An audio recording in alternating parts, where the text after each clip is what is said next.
So we're going to have a look at the culture of the town of Corinth, because we've got 2 letters that Paul wrote to Corinth. There were other letters that he wrote that we don't have, but we have these 2. And actually, the culture of the town massively affects what he writes in his letter, and therefore we can almost see the 2 tying up together. And therefore, as we understand, actually our culture is not too dissimilar from theirs. The way that he writes applies to us as well. So there's a map on the screen. Where's my pointer?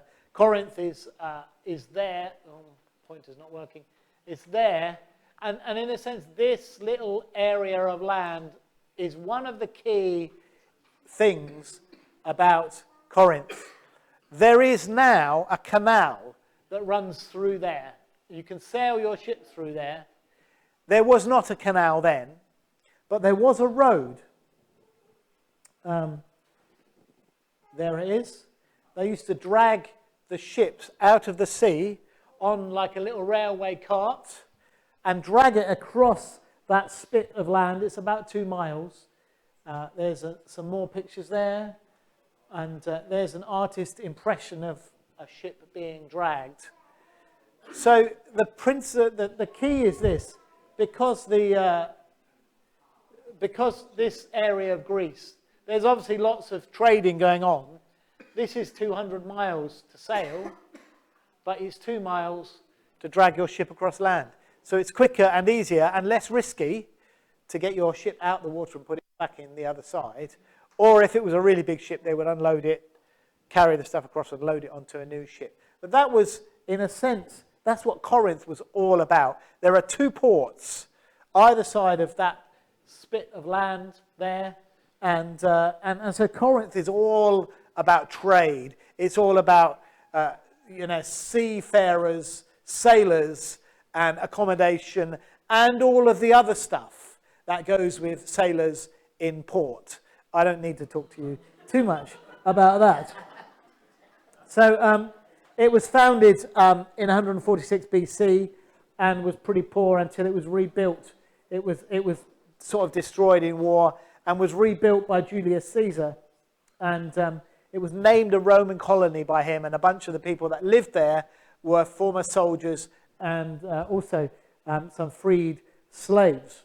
And it was really the commercial metropolis of Greece. It was a really, really significant city in the Roman Empire, one of the largest cities, and I put in your notes 400,000 people. One place I read said 700,000 people. It was certainly one of the biggest cities. There was obviously Rome and Alexandria in Egypt and Antioch were bigger, but it was certainly one of the most significant cities in the Roman world. And its principal income was basically they got paid to take the ship out the water and put it in the other side. And the trade, there was obviously, the ship would roll up and they would say, yes, it's going to cost you this much to get our strong men with ropes to drag your ship over the other side. Money comes that way. So the lifestyle is pretty immoral. Port cities are often immoral. Corinth is really, really known, even in those days, as the worst. To Corinthianize in Greek theatre was to be a drunkard. So if it's like that joke. You say an Englishman, an Irishman, and a Scotsman go to a bar. You know what's coming. Well, for them, it was like to Corinthianize. If a Corinthian is portrayed ever in Greek theatre, he is a drunkard. That's how they were known by the rest of the Greek Roman world at the time, and the phrase was in use as almost as an insult. You're Corinthianizing. So there were 33 wine shops we know about, that have been found in archaeological excavations. And in contemporary theatre, Corinthians are always drunk. every 2 years, the city of Corinth hosted the I can never say this word, Isthmian Games, which is an event second only to the Olympics of Athens. So Athens, just down the coast, is, or the other side really, is the major one. We know about the Olympics, but the second most important athletic event in Greek, culture is the games at Corinth. And winners were idolized, and statues were made for them. So, the athletic performance and all that was really a big deal for them. Obviously, we also know that Greek philosophy is a really important thing for the Greek people. And their entertainment was not to sit down and watch NCIS. It was to go to the debating chamber and hear two people debating philosophy. That's how they were entertained. And so, to hear argument and counter-argument, and you can argue that's a really good thing, and we're not very good at that in our society and culture right now, but to hear that was a thing for them in terms of entertainment. And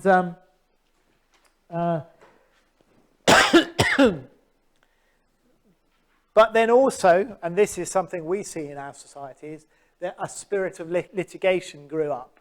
You'd be suing you'd be going to the law courts to sue your partner or someone you'd fallen out with or whatever was going on. That was happening in Corinth. Comes into the letter that Paul writes to them later on. Corinth is an incredibly pluralist society. When Paul arrives there, there was like a whole bunch of different temples and all sorts of things.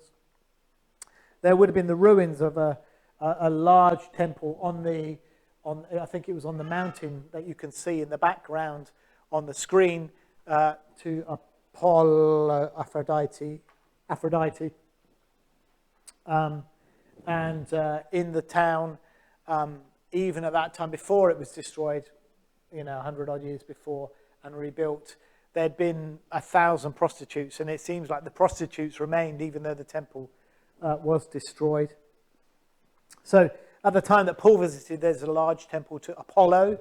I think that's what the pillars are in the picture there.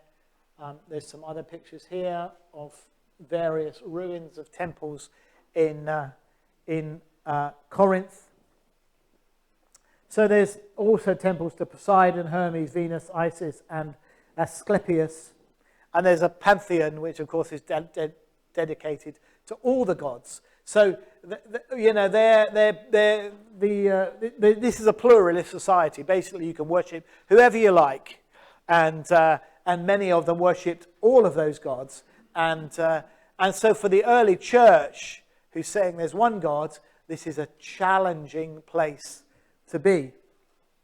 And so the letter that is written by Paul, or the letters, 1 and 2 Corinthians, there were other letters that we don't have copies of because he refers to them in his letters, but we unfortunately don't know what they said. But in the letter, so Paul writes around 55 AD, so not very long after Jesus at all. And it's to the church he's planted around 5 years before, and he stayed there 18 months or so while he was church planting there. And he's continued to write letters to the church. 1 Corinthians 5 verse 9 refers to one of his earlier letters. And so what is his letter about? Well, there's two reasons I think that Paul writes to the church in Corinth. One is he's heard a bunch of bad reports about them.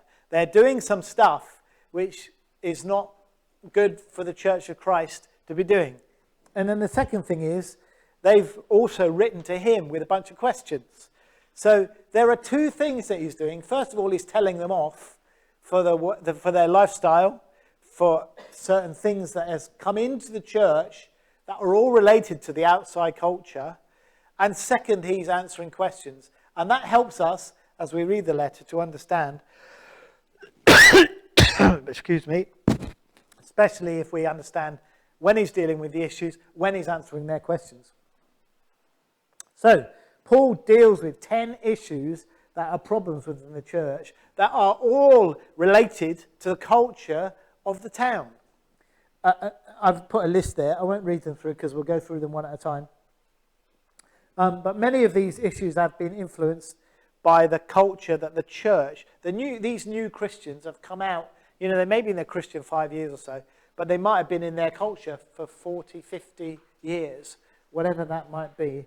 So the church and the problems the church is facing reflect the society that they've come out of into the church. And so as we read through Paul's response to the problems, we can see the issues of the town being reflected. So the first one, he writes, is about this sectarian spirit. You know, it's the debate, but the litigation. It's gone too far.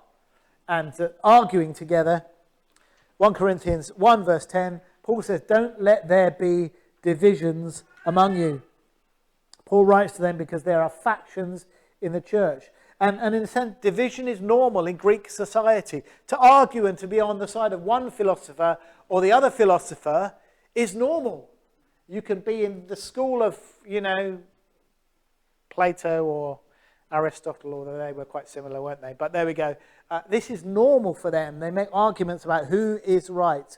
And this has come into the church. In fact, some say, I follow Paul, and some say, I follow Apollos. And Paul says, no, there's one church and one Christ. Apollos planted, I watered, or is it the other way around? And God gave the increase. Apollos is a great orator. He comes with great speeches. That's a thing that is valued highly by the Greek people.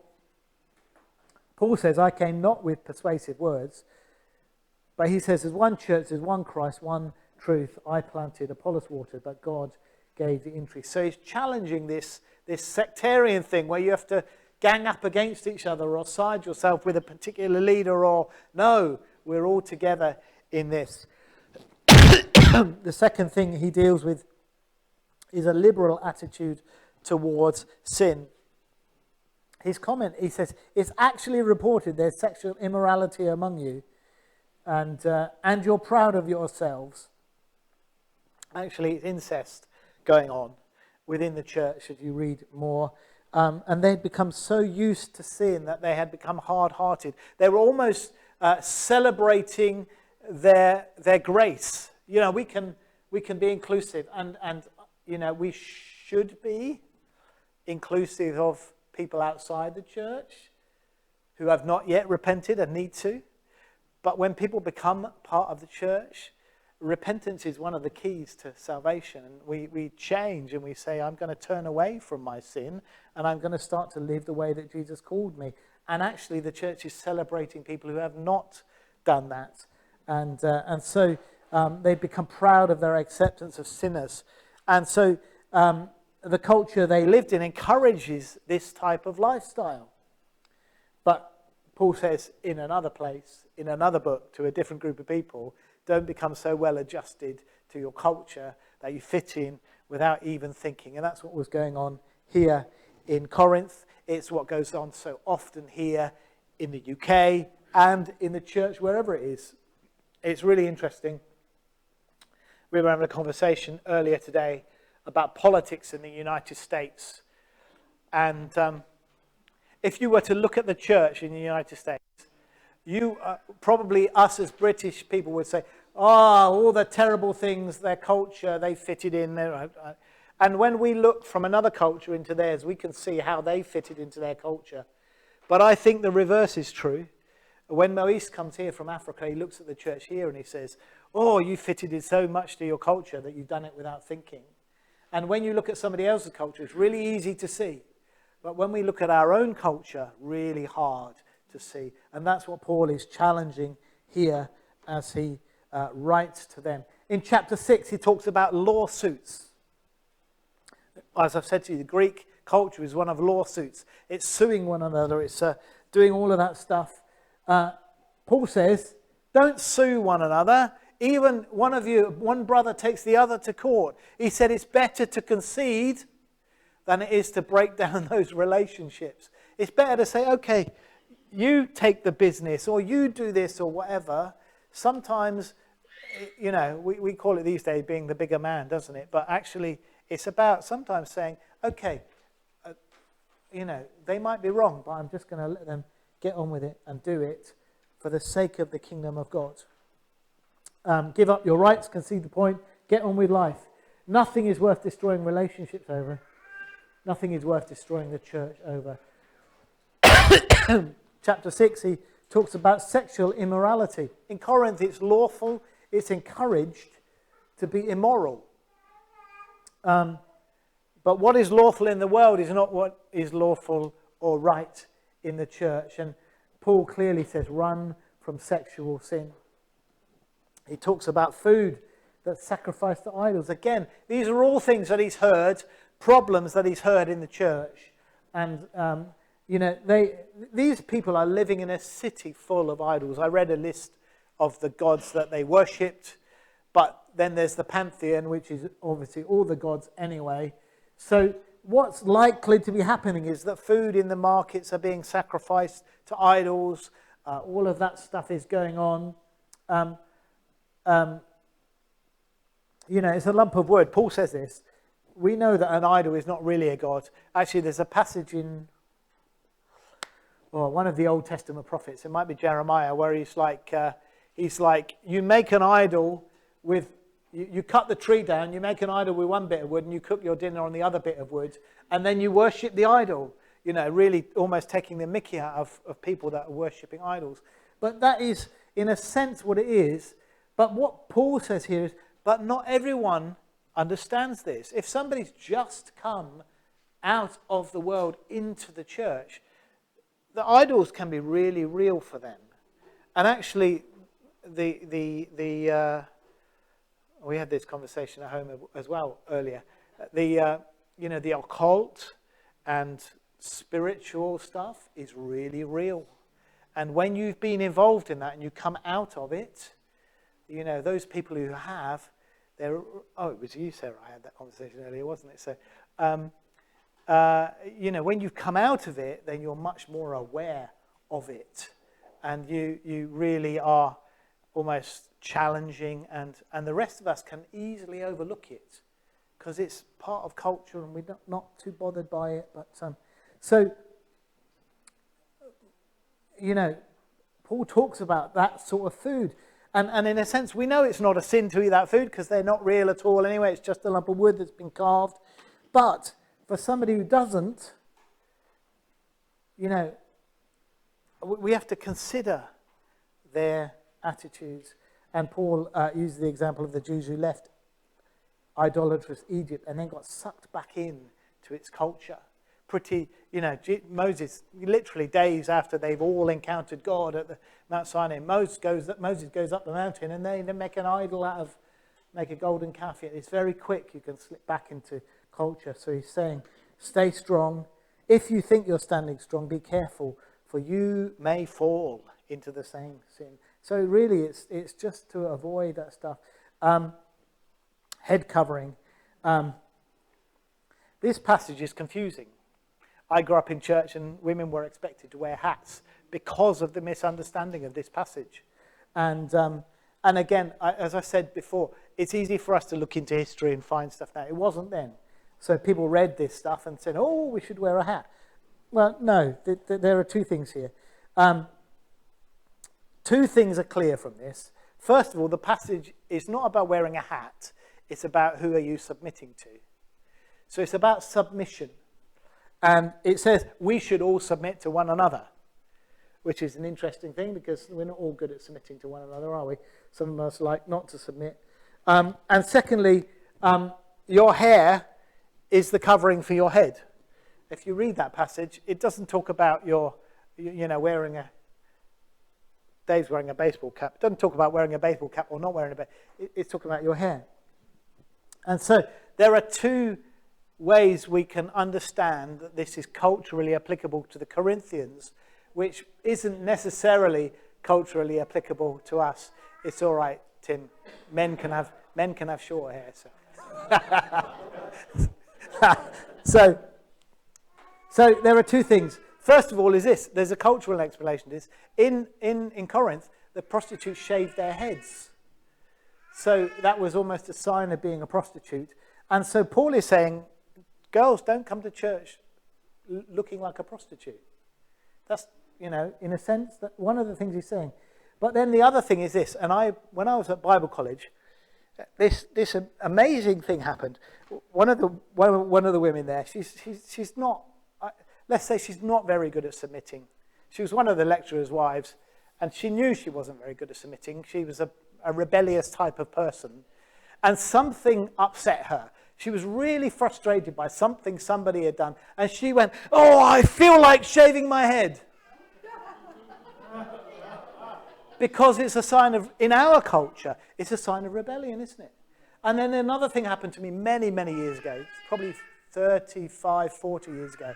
We were at youth camp when I was in my mid-teens, and a guy had come to camp, and he was like long hair, biker jacket, studs, the whole thing, had been really rebelling against God, and while he was at camp, made this sort of dramatic return to God. And we went off to Bournemouth for the day out, and he came back and his hair was cut and his clothes were changed, and there's this thing culturally for us that almost like for women short hair is rebellion and for men long hair is rebellion. Remembering that this passage is about submission. So in a sense, this passage in Corinthian culture, there's something going on which is about rebellion and submission to do with hair and head covering. And I don't know if it's the same culture as us. Doesn't matter too much. The key is, are we submitted? And that's what this passage is all about. Submission to those around you, submission to one another, submission to those in authority. So anyway, you can read that passage later and it'll bring a new light to it when you read it like that. The Lord's Supper. Paul says this to them: you do more harm than good when you break bread together. That's scary, isn't it? I'm not going to go into that much. We break bread every week, but it seems like they're coming together, they're getting drunk, they're eating their meals together. It's not, they don't break bread the way we would break bread. They come together for a meal, and they're literally, some of them are drinking and getting to excess. That is what they did in the pagan temples. They come together, they're eating and drinking, getting drunk. Paul is basically saying that's not what breaking bread is about. Examine yourself. Examine yourself when you break bread. The passage that we read often in 1 Corinthians 11, when you come together, do it like this, comes out of him saying, you're doing it wrong. So then he gives us an explanation of how we should do it. Examine yourself, he says. Don't eat and drink unworthily. And then he talks about the gifts of the Spirit. One of the problems that Paul deals with when he writes in 1 Corinthians 11, 12, 13, he talks all about the gifts of the Spirit and their use, and also loving one another in 1 Corinthians 13, all about love, and if you don't use these things within love. And it seems that, living in a pluralist culture, almost everyone can almost bring anything, but actually Paul is saying there's one Spirit who brings one, the gifts of the Spirit, instructions on how to use them, instructions on how they work together when we're in worship together. And I'm not going to read them all to you, there's not time, but nor do I need to really, because actually what I'm trying to do is give you some light that when you read this letter, you'll understand it a little bit more because of that. But one Spirit works all these things, distributing each one individually as he wills. And then he talks about resurrection, and this is the last one just before conclusion. And I've been looking at some I just updated my notes yesterday because the last notes were like from 2008, so I've got a load of new statistics. In 2017, the BBC did a faith survey, and in that survey of people in the UK, not church people, people in the UK, 43% believe in the resurrection of Jesus in some form. I was quite encouraged by that, but it does mean that, 57% don't.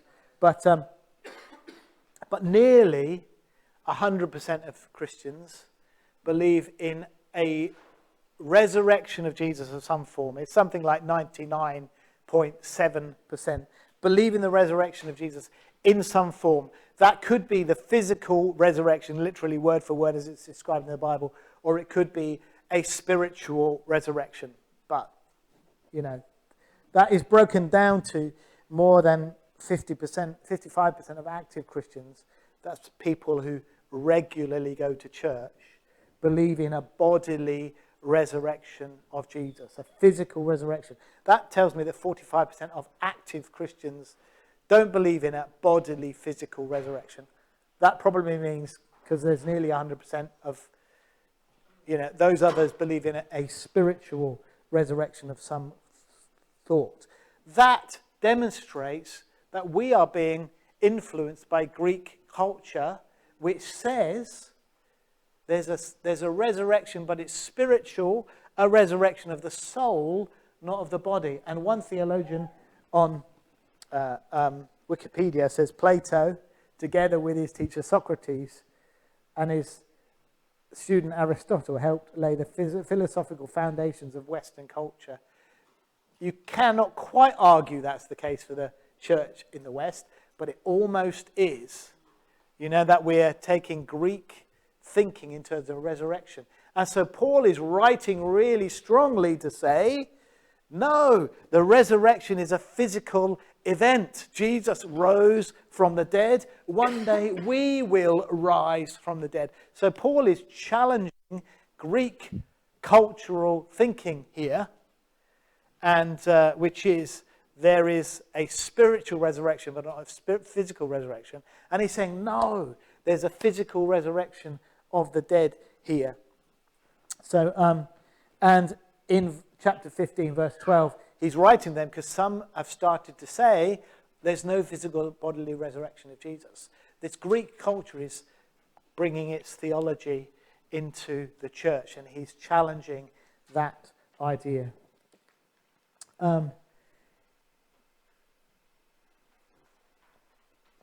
Interestingly enough, when Paul preached in Athens, when we read in Acts, he goes to Athens and he's speaking in the Areopagus, and they're saying, oh yeah, we want to listen to this guy, we want to listen to this guy, and it's all good until he starts to say, and Jesus rose from the dead, because that challenges their cultural thinking. So you can see for them this cultural thinking of there's not a physical resurrection, it's a spiritual resurrection. It's strongly there, and he is challenging that. So just to conclude with our culture, and I said it just now, our culture is our starting place. And I think if we are to look at other people's cultures, other churches in other parts of the world, we can probably see how their culture comes into the church and how it's probably bringing a negative effect. It's easier for people outside of the UK to look at our churches and say, oh, we could see that bit of British culture has come into the church, or that bit's come into the church.